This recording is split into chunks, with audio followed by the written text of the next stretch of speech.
Dre Spec the Boxing here with another video. As always, like, comment, and subscribe. Also hit the bell notification, that way you stay up to date on the latest content as I add it to my channel.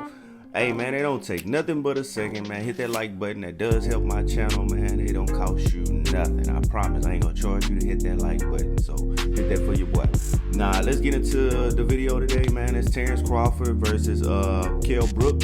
And we gotta stop meeting like this, man, because I gotta stop having to come back after my predictions and have my predictions be totally wrong. I lost out on the Teofimo Lopez prediction. I lost out big on this Terence Crawford prediction, but it's because of the spectacular performance by Terence Crawford. He got Kell Brook up out of there. Didn't take him, much. He had some adversity, but it didn't take him much to get him out of there, man. The first straight right hand that landed on Kell Brook cracked him right in the jaw. It was a perfect landed shot, but the reaction to the shot, that was crazy, man. It speaks volumes on the skill level of Terence Crawford to adjust, but it also speaks volumes on where Kell Brook is in his career. I had higher hopes for Kell Brook. I thought he was a more sturdier guy because I had never seen him knocked out, KO'd, and dizzy. Like he was in a dizzy spell, so it was a good stoppage. I have no problem with the stoppage. Good stoppage, because he looked dizzy. He was gonna be seriously injured or hurt again if the referee didn't stop that fight, because he didn't know where he was. He actually asked his corner after being stopped what happened. So that was a good, clear sign, indication he didn't know where he was, and it was a good stoppage by the referee. Wasn't early side hurt. I seen a couple comments, was very sparingly, but just on Twitter I seen a couple people say that it was a little premature. Wasn't premature. Kell Brook was dizzy. He was out of there. He wasn't going to be able to defend himself or fight back. He was going to get seriously hurt, with Crawford still being fresh in the fight and really bringing it at that point. He was looking to destroy him, and rightfully so. He's supposed to go in for the kill and the finish. And I didn't see it coming from Crawford, but that's what we got. And that was a great, spectacular performance, taking nothing away from Crawford. But Brook came in, and he wasn't the Brook that I seen several years ago. And that has nothing to do. I'm not trying to detract from Terence Crawford. It has nothing to do with one another. I just expected more from Brook. I expected him to be more sturdier and to be able to stand up and take punches a little bit better. He said in his post-fight interview that he wasn't himself last night, and I believe him, because he didn't look himself. He looked off. He said something was off. Yeah, something was off. Well, with a chin going or something. I don't know what happened, but something was really off.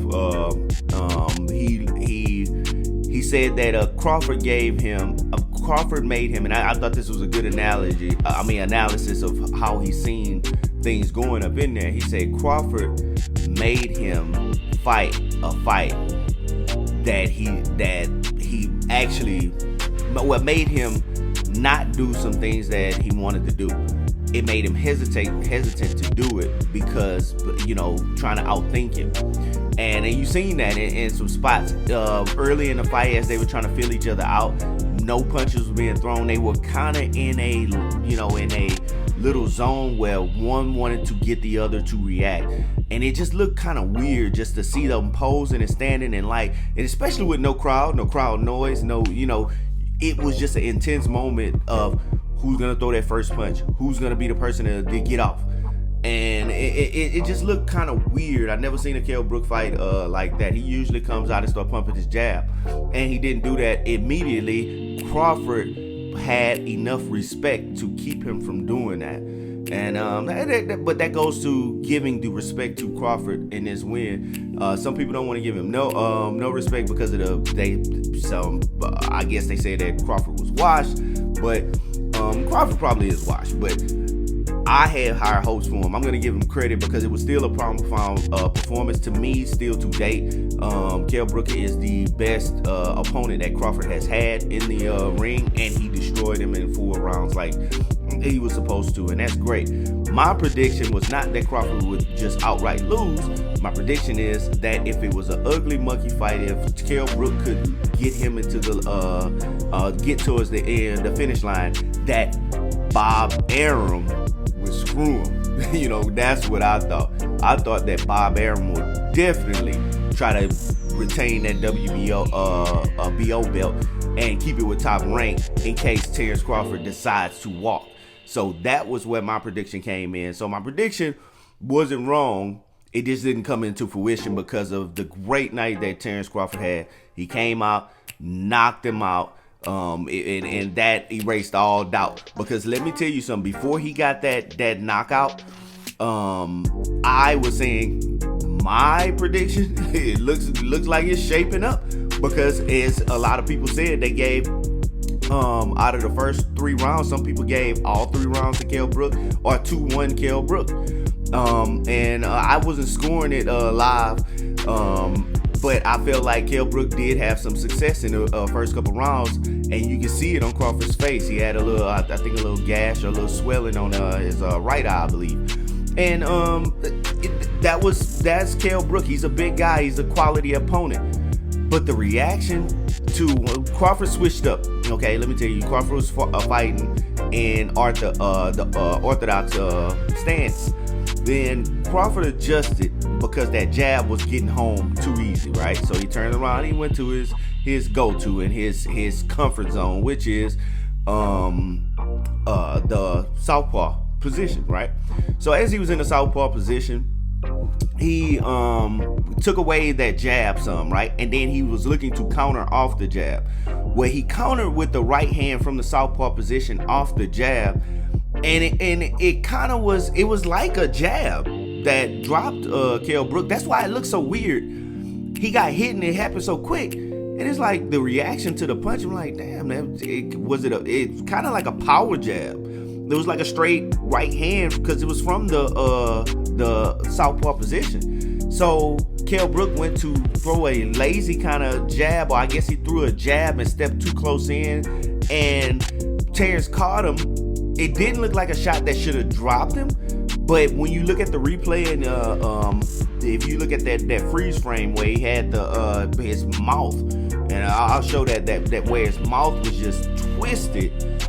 Man, that's crazy. Like that replay where it shows that he got hit right smack on the jaw, and you can see his jaw kind of twist.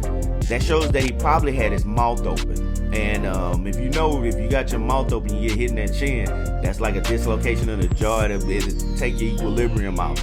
You know what I mean? It's like a knockout blow. And I think that's what caught him. I think it was a perfect shot. Caught him with his mouth open, and he basically he couldn't recover from that punch. From there, Crawford jumped on him and he finished. That was a great fight. Before that, I had it pretty close. I knew that it was going to be some close rounds. I just thought that if it went down to the scorecard, it was a possibility that Bob Arum would screw him. And I'm still with that. Get to the whole event. I didn't like the card. It was 2 fights. First one was it was crazy. They had controversy in the first one. It was just a poor card all around. It should have been ESPN and Top Rank have enough money to put together better cards. This shit gotta stop. Like, we accept anything that Top Rank puts out, and that shit is crazy, man. Like, we have to get better quality cards coming from Top Rank. They'll sell, man, Bob Arum will sell us any fucking thing until it's his gold. You know what I mean? He do that shit all the time. But in any case, we got to hold these guys to higher standards. Crawford needs to have higher quality opponents. He hasn't been able to get those. I fully expect Crawford to possibly, to walk if he's smart enough. Now, if he still want to go down that same path, dealing with Bob Arum, then he'll do what he does. But I fully expect him to walk if he wants to get those paydays and fight those top opponents like Manny Pacquiao, like who else he mentioned? Danny Garcia, Keith Thurman. He said he wanted to fight all those guys, and Earl Spence. He said he wanted to fight all those guys before he retired, and that's a lot of guys, and he's 33-ish, I think 33, 34, something like that. Terence Crawford is. And that's a lot of guys to be fighting before your career is over, and a lot of top level competition. But if you can run a gauntlet through that, man, then you more than pound for pound. You know what I mean? You're gonna go down as one of the all time greats. And I think that I think he's a top level pound for pound type fighter. That was before the fight. He's a top level pound for pound fighter. The way that he can adjust and he can make a reaction and cat like reflexes. The way he is in the ring. As far as this is the aspect that I learned last night when Kell Brook put that into perspective. Like I said, that he makes you do some things that you're not comfortable doing. Like he makes you think a little bit more to the point where you're not comfortable getting off. So when we get somebody who goes against the grain and who is still comfortable getting off, then you like in his last fight with Mean Machine, he was able to push that pace early and not think about that. And he came in different. I think that Kell Brook should have pushed the pace a little bit better and got in there and mixed it up a little bit better, making it a rougher fight. Because like I said, Terence Crawford has long arms on the outside with that distance reach. He's gonna win for the most part. And I think he would have adjusted and he would have won on the outside easily if Kell Brook didn't close that distance. And but in any case, it was a great performance by Terence Crawford. I don't expect anything less from Terence Crawford. He's supposed to go in there and put on great performances. I didn't know that he was going to knock out Kell Brook. If he was going to knock him out, I thought it would be a accumulation of punches late in the fight. I would never have predicted that the way that he knocked him out early in the fight, dropped him outright, rocked him, really had him punch drunk on his feet. I would not have predicted it because I hadn't seen that from when he was in the Gennady Golovkin fight. I didn't see that in when he was in the Errol Spence fight. He took flush big shots in both of those fights and he stood up. Now he was kind of punch drunk versus Gennady Golovkin, but in the Errol Spence fight, I don't even remember him being punch drunk. He just kind of took a accumulation of shots and went down. And that's not to say that Terence Crawford is stronger than Gennady Golovkin and Errol Spence, because that's not how that works.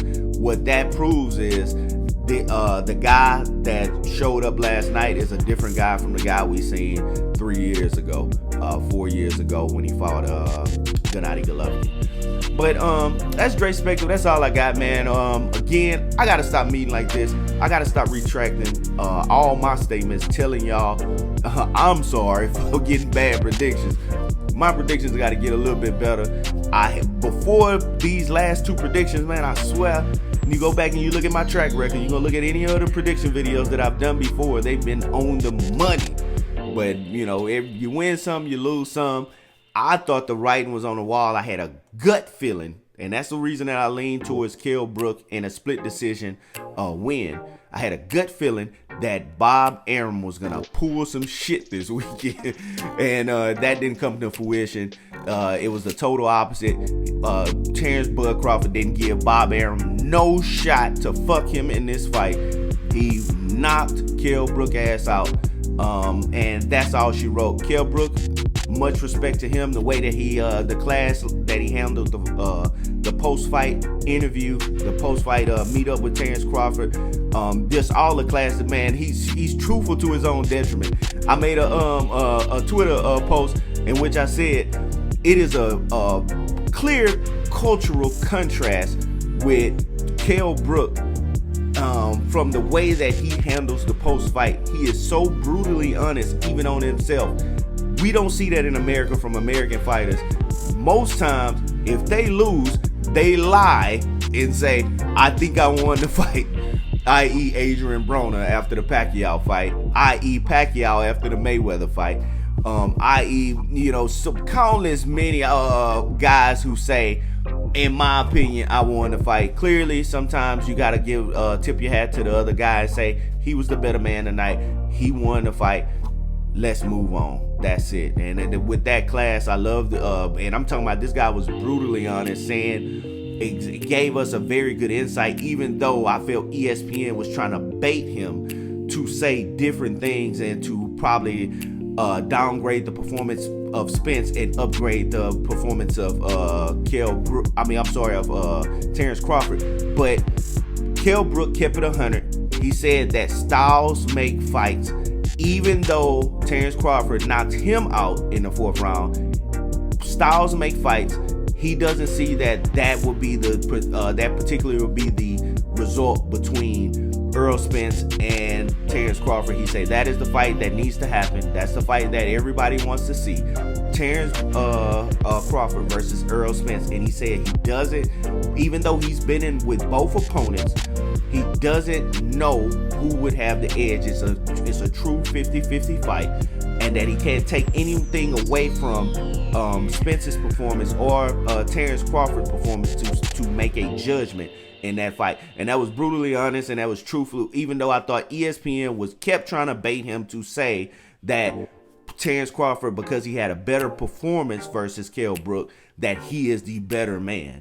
And that just, in my opinion, that's not how that works. That triangle theory does not work for me. In my opinion, those guys still have to get in the ring and fight. And nothing in my mind changed from watching Kell Brook get knocked out last night. That did not change my opinion on if Terence Crawford and Errol Spence got into a fight. I'm siding with Errol Spence for a multitude of reasons. And that's Dre Spective. That's all I got. Let me know what you guys think. And I'm going to be pushing for that fight, and I'll be doing some videos on that fight. So look for those headlines when I pull up Crawford versus Errol Spence. Man, oh man, that's going to be the fight. Hope we get it in 2021. Looks like it. If it is going to happen, it's going to happen in the latter of the year, not in the earlier part of the year, because everybody has so many different plans and we have to wait until this unfolds. But the world should be opening up. They got a cure, a vaccine for Corona. So we about to be out here. We about to be in full effect, and we about to restart our lives back in 2021. That's Dre Spective. That's all I got for you, and I'm out.